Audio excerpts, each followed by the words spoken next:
Makeup tutorial or how I get ready for makeup, whatever. You guys mentioned that I didn't use sunscreen in my skincare, but that's because I don't go outside.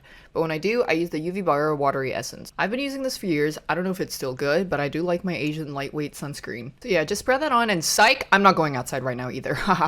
So if I have a scab I pick that's healing, I'll just put a little pimple patch over it because makeup doesn't work well with scabs and it can just chill and heal. This is after already doing my day skincare and moisturizing sunscreen and stuff.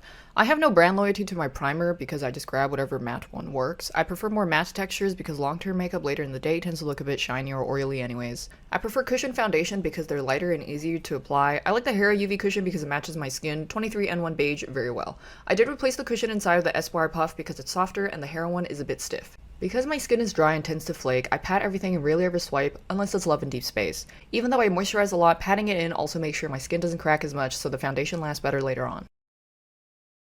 Then, for hyperpigmentation from scars or picking or just red bumps, I use the Dior Forever Concealer in 1W, and also apply it under my eyes for dark circles. I don't contour because I never learned how. I just blob the concealer on and pat it in with a cushion pad. I will go over the problem areas again later because this is just applying general coverage for now. For concealer, I prefer to use a shade very slightly lighter than my foundation shade so it brightens the areas I need fixed a bit better. I use a dark brown for my eyebrows because I found black to be too harsh. Again, no brand loyalty, I just grab whatever dark brown works, and this time happened to be Rare Beauty Deep Brown. For blush, I use Gucci blush in Radiant Pink. I like this blush because it's subtle and I can just build more on if I need more saturation. Also, I find the case really cute.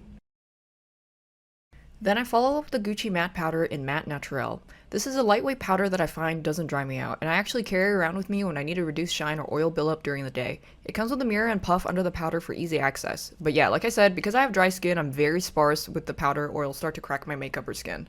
Remember how I said I'll go over the problem spots with concealer later? Yeah.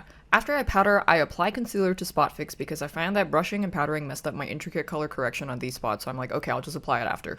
For eyeshadow, I use Anastasia Soft Glam 2. I honestly just use whatever orangish, pinkish, reddish browns and just build it up as I go. I haven't really experimented with other colors much, so I'm a bit boring in that regard. Then if I'm feeling fancy, I'll use a diagonal flat brush for the under eye puff with a light pink beige color and then add a highlight on top.